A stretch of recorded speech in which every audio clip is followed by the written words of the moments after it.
Hi guys, അപ്പോൾ once again welcome back to my channel. നമ്മുടെയൊക്കെ വീട്ടിൽ എപ്പോഴും ആരെങ്കിലും ഗസ്റ്റ് ഒക്കെ വരുന്നവരല്ലേ.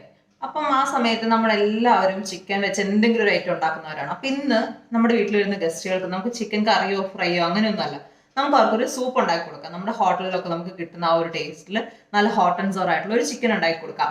അപ്പം ആ സൂപ്പ് എങ്ങനെ ഉണ്ടാക്കുന്നത് നമുക്ക് കാണാം. അപ്പം നമ്മുടെ ചിക്കൻ സൂപ്പ് ഉണ്ടാക്കാൻ വേണ്ടിയിട്ട് ഞാനിവിടെ ഒരു കടായിലേക്ക് സവോള അരിഞ്ഞതും ചിക്കനും ഇഞ്ചിയും കൂടെ എടുത്തിട്ടുണ്ട്. അപ്പം ഞാനിവിടെ ഒരു 6 ഗ്ലാസ് വെള്ളമാണ് കേട്ടോ ഇപ്പോൾ എടുത്തിരിക്കുന്നത്. ഞാനിപ്പോൾ ഒരു 250 ഗ്രാം ചിക്കൻ എടുത്തിട്ടുണ്ടാവുള്ളൂ നമുക്ക് സൂപ്പിന് വേണ്ടിയിട്ട്. ഒരു മീഡിയം സൈസ് സവോള അരിഞ്ഞിട്ടിട്ടുണ്ട്. ഇഞ്ചി ഞാൻ ചതച്ചിട്ടിട്ടുണ്ട്. നിങ്ങൾക്ക് ചതച്ചോ അല്ലെങ്കിൽ അരിഞ്ഞോ എങ്ങനെയാ വെച്ചാൽ നിങ്ങളുടെ പ്രിഫറൻസിനനുസരിച്ച് ഇടാം. ഞാനിവിടെ ചതച്ച് ഇഞ്ചിയും ചേർത്തിട്ടുണ്ട്. ഇനി നമുക്കൊന്ന് ഫ്ലെയിം ഓൺ ചെയ്യാം. ഇനി നമുക്ക് ഇതിലേക്ക് ഈ ചിക്കനിലേക്ക് ആവശ്യത്തിന് ഉപ്പ് ആഡ് ചെയ്ത് കൊടുക്കാം. ഞാനിവിടെ ഇതിലേക്ക് ഉപ്പ് ആഡ് ചെയ്ത് കൊടുക്കുന്നുണ്ട്. പിന്നെ നമുക്കിതിലേക്ക് കുറച്ച് കുരുമുളക് പൊടിയും കൂടെ ആഡ് ചെയ്ത് കൊടുക്കാം. ഞാൻ എന്താ ഇവിടെ 1 സ്പൂൺ കുരുമുളക് പൊടിയും കൂടെ 1.5 സ്പൂൺ കുരുമുളക് പൊടിയും കൂടെ ആഡ് ചെയ്ത് കൊടുക്കുന്നുണ്ട്. ഇനി നമുക്കിതൊന്ന് മൂടി വെച്ച് ഒരു 10-20 മിനിറ്റ് നന്നായിട്ട് കുക്ക് ചെയ്തെടുക്കാം. ആ ചിക്കനെ നന്നായിട്ട് കുക്ക് ചെയ്യണം. അതേപോലെ ചിക്കൻ്റെ സ്റ്റോക്ക് നന്നായിട്ട് ഈ വെള്ളത്തിൽ ഫുൾ ഇറങ്ങി പിടിക്കണം. അങ്ങനെ നമുക്കൊരു 20-25 മിനിറ്റ്, ഒരു അരമണിക്കൂർ വെച്ചാലും കുഴപ്പമില്ല.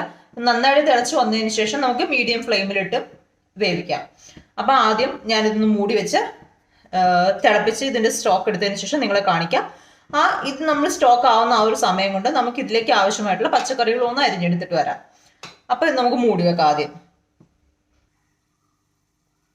നമ്മുടെ ചിക്കൻ താപ്പോടെ നന്നായിട്ട് തിളച്ച് അതിൻ്റെ സ്റ്റോക്കൊക്കെ ഇറങ്ങിയിട്ടുണ്ട്.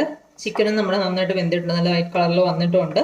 ഇനി നമുക്ക് ഇതിനകത്ത് ഈ ചിക്കൻ കഷ്ണങ്ങളിൽ നിന്ന് കോരി മാറ്റാം. ഈ ഫ്ലെയിം ഓഫ് ചെയ്യാം. നമുക്ക് ഓഫ് ചെയ്തതിന് ശേഷം നമുക്ക് ഈ പീസസ് ഒന്ന് കോരിയെടുത്ത് മാറ്റാം.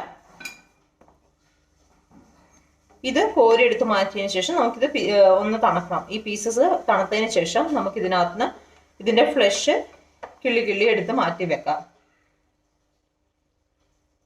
നമുക്കങ്ങനെ ചിക്കൻ ഫുൾ ഇതിനകത്ത് നിന്ന് എടുക്കാം.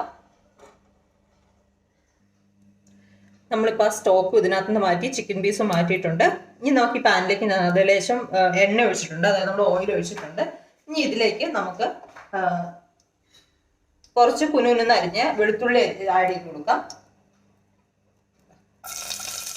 നമുക്ക് ഈ വെളുത്തുള്ളി ഇതിലേക്ക് ചേർത്ത് കൊടുക്കാം. എന്നിട്ട് നന്നായിട്ടൊന്ന് മൊരിച്ചെടുക്കാം. ഈ വെളുത്തുള്ളി ഒന്ന് ബ്രൗൺ കളർ ആകുന്നിടം വരെ നമുക്കൊന്ന് മൊരിച്ചെടുക്കാം.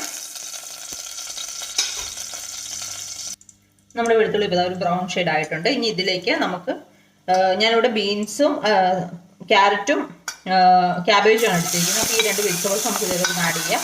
നിങ്ങൾക്ക് നിങ്ങളുടെ പ്രിഫറൻസിനുള്ള വെജിറ്റബിൾസ് ആഡ് ചെയ്ത് കൊടുക്കാം കേട്ടോ. ബീൻസ് ഇഷ്ടമുള്ളവർക്ക് ബീൻസ് ആഡ് ചെയ്ത് കൊടുക്കാം. ഗ്രീൻ പീസ് ആഡ് ചെയ്യേണ്ടവർക്ക് അത് ആഡ് ചെയ്ത് കൊടുക്കാം. അങ്ങനെ നിങ്ങൾക്ക് ഇഷ്ടമുള്ളത് ആഡ് ചെയ്ത് കൊടുക്കാം. ഞാൻ എന്താ ഇപ്പോൾ ഇവിടെ നിന്ന് ആഡ് ചെയ്യുന്നുണ്ട്. ക്യാബേജും ക്യാരറ്റും ആണത്. ഇനി നമുക്കിതൊന്ന് 2 മിനിറ്റ് ഒന്ന് വാട്ടിയെടുക്കാം. വേവിക്കേണ്ട, ജസ്റ്റ് ഒന്ന് നമുക്കിതൊന്ന് വാട്ടിയെടുക്കാം. ഇതിനകത്തിട്ട് ഫുൾ ഫ്ലെയിമിലിട്ട് തന്നെ നമുക്കൊന്ന് വാട്ടിയെടുക്കണം കേട്ടോ. ഇനി നമുക്കിതിലേക്ക് സ്വല്പം ഉപ്പ് ആഡ് ചെയ്ത് കൊടുക്കാം. നമ്മൾ ഓൾറെഡി ചിക്കൻ സ്റ്റോക്കിലേക്ക് ഉപ്പ് ആഡ് ചെയ്തിട്ടുണ്ടായിരുന്നു. അപ്പോൾ അതനുസരിച്ച് അതേ അളവിൽ നിങ്ങൾക്ക് അറിയാമല്ലോ നിങ്ങൾ എന്തോ ഒരു ഉപ്പ് ആഡ് ചെയ്തിട്ടുണ്ട്. ആ ഒരു ഉപ്പ് മനസ്സിൽ കണ്ടിട്ട് ബാക്കിയുള്ള ഉപ്പ് ആഡ് ചെയ്ത് കൊടുക്കുക. ഞാൻ എന്താ കുറച്ചുകൂടെ ഉപ്പ് ആഡ് ചെയ്ത് കൊടുത്തിട്ടുണ്ട്. ഇനി നമുക്കിത് നന്നായിട്ട് ഒന്ന് വഴറ്റിയെടുക്കാം.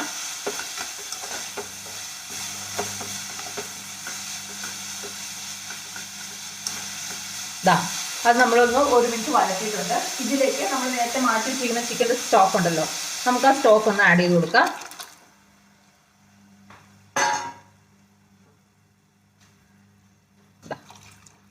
അപ്പം ഞാൻ ഫുൾ സ്റ്റോക്ക് ഇതിലേക്ക് ആഡ് ചെയ്ത് കൊടുത്തിട്ടുണ്ട് ചിക്കൻ്റെ. ഇനി ഇത് ഈ വെജിറ്റബിൾസ് ഈ സ്റ്റോക്കിൽ കിടന്നൊന്ന് വെന്ത് വരുന്നിടം വരെ നമുക്കൊന്ന് വെയിറ്റ് ചെയ്യാം. നമുക്കൊന്ന് മൂടി വെച്ച് ഒരു 2-3 മിനിറ്റ് ഒന്ന് തിളപ്പിച്ചെടുക്കാം. തിളപ്പിക്കുമ്പോൾ തന്നെ വേഗം വേവും, കാരണം നമ്മൾ നൈസായിട്ടാണല്ലോ അരിഞ്ഞിരിക്കുന്നത്. നമ്മുടെ പച്ചക്കറിയൊക്കെ നന്നായിട്ടൊന്ന് തിളച്ച് വന്നിട്ടുണ്ട് ഈ സ്റ്റോക്കിൽ കിടന്നിട്ട്. ഇനി നമുക്കിതിലേക്ക് ഞാനിപ്പോൾ ഇവിടെ ഡാർക്ക് സോയാ സോസാണ് ഇട്ട് എടുക്കുന്നത്. അപ്പം നമുക്കിതിലേക്ക് ആവശ്യത്തിന് സോയാ സോസ് ചേർത്ത് കൊടുക്കാം. സോയാ സോസിലും ഉപ്പിൻ്റെ അംശം ഉണ്ടാവും, അപ്പോൾ നിങ്ങൾ അതൊന്ന് ചെക്ക് ചെയ്യണം ഉപ്പ്. ഞാനിപ്പോൾ ഇതിലേക്ക് കുറച്ച് സോയാ സോസും കൂടെ ആഡ് ചെയ്ത് കൊടുത്തു. ഇനി ഞാനിതിലേക്ക് കുറച്ചുകൂടി എരിവിന് വേണ്ടിയിട്ട് ചില്ലി സോസും ആഡ് ചെയ്ത് കൊടുക്കുന്നുണ്ട്.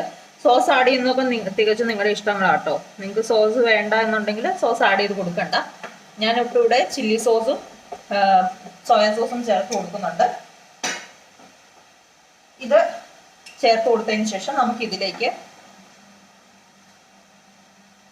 ചിക്കൻ നമ്മൾ നേരത്തെ വേവിച്ച് വെച്ചല്ലോ, സ്റ്റോക്കിൽ നിന്ന് എടുത്ത് ഞാനത് കുഞ്ഞു കുഞ്ഞായിട്ടൊന്ന് പിച്ചി എടുത്തിരിക്കുന്നതാണ്. ഈ ചിക്കൻ നമുക്ക് ഇതിലേക്ക് ആഡ് ചെയ്ത് കൊടുക്കാം. ഇപ്പൊ ചിലർ ഈ നമുക്ക് ഹോട്ടലിലൊക്കെ കിട്ടുമ്പോൾ നമുക്കറിയാം, അതിനകത്ത് നമ്മുടെ സൂപ്പിനകത്ത് വെള്ള കളറിൽ കിടക്കുന്നതാണ്. അത് ശരിക്കും മുട്ടയാണ് ആഡ് ചെയ്ത് കൊടുക്കുന്നത്. അപ്പോൾ അത് നിങ്ങൾക്ക് ഇഷ്ടമുള്ളവർക്ക് ആഡ് ചെയ്ത് കൊടുക്കാം. നന്നായിട്ട് മുട്ട ചിക്കിയിട്ട് ഇത് നന്നായിട്ട് ബോയിലാക്കിയിട്ട് അതിലേക്ക് ചേർത്ത് കൊടുത്താൽ. ഞാനിപ്പോൾ ഇതിലേക്ക് മുട്ട ആഡ് ചെയ്ത് കൊടുക്കുന്നില്ല. അപ്പം ഇതാ നമ്മുടെ ചിക്കനും നമ്മൾ ഇതിലേക്ക് ചേർത്ത് വെജിറ്റബിൾസും എല്ലാം ചേർത്ത് കുക്കായിട്ടുണ്ട്. ഇനി നമുക്ക് ഇതിലേക്ക് ചേർക്കേണ്ടതെന്ന് വെച്ചാൽ നമ്മുടെ ഫൈനൽ ഇൻഗ്രീഡിയൻറ്റ്, അതായത് നമ്മുടെ കോൺഫ്ലോർ ആണ് നമ്മൾ ഫൈനലായിട്ട് ചേർക്കുന്നത്. നമ്മൾ കുറുകാൻ വേണ്ടിയിട്ടാണ്. കുറുകണ്ട ഇങ്ങനെ സ്റ്റോക്കായിട്ട് ലൂസായിട്ട് കഴിക്കാൻ താല്പര്യമുള്ളവരാണെങ്കിൽ നിങ്ങൾക്ക് ഇങ്ങനെ തന്നെ ഇപ്പോൾ ഇത് വാങ്ങി കഴിക്കാവുന്നതാണ്. തിളച്ചതിന് ശേഷം ഇപ്പോൾ ഇവിടെ നമ്മൾ ഇത് തിളച്ചിട്ടുണ്ട്. ഞാൻ ഇതിലേക്ക് കോൺഫ്ലോർ ആഡ് ചെയ്ത് കൊടുക്കുവാണ്. നമ്മളത് വെള്ളത്തിൽ കലക്കി വെച്ചിരുന്ന കോൺഫ്ലോർ ആണ് കേട്ടോ. കോൺഫ്ലോർ ചേർത്തിട്ട് നമുക്കിത് നന്നായിട്ട് ഇളക്കിയെടുക്കാം. അപ്പോൾ ഇത് പയ്യെ തിളയ്ക്കും തോറും ഈ കോൺഫ്ലോർ ഇതിനകത്ത് കിടന്ന് കുറുകി നമ്മുടെ സൂപ്പിന് നല്ലൊരു കുറുക്കം കിട്ടും. അപ്പോൾ ഇതാ നമ്മുടെ സൂപ്പ് ഇവിടെ റെഡി ആയിട്ടുണ്ട്. നിങ്ങൾക്ക് എല്ലാവർക്കും എൻ്റെ റെസിപ്പി ഇഷ്ടപ്പെട്ടു എന്ന് വിചാരിക്കുന്നു. ഇഷ്ടപ്പെട്ടെങ്കിൽ തീർച്ചയായും എൻ്റെ വീഡിയോസ് കാണുക, ചാനൽ സബ്സ്ക്രൈബ് ചെയ്യുക. വീണ്ടും പുതിയ വീഡിയോസുമായി ഞാൻ നിങ്ങളുടെ മുന്നിൽ വരുന്നതായിരിക്കും. അതുവരെ ബൈ.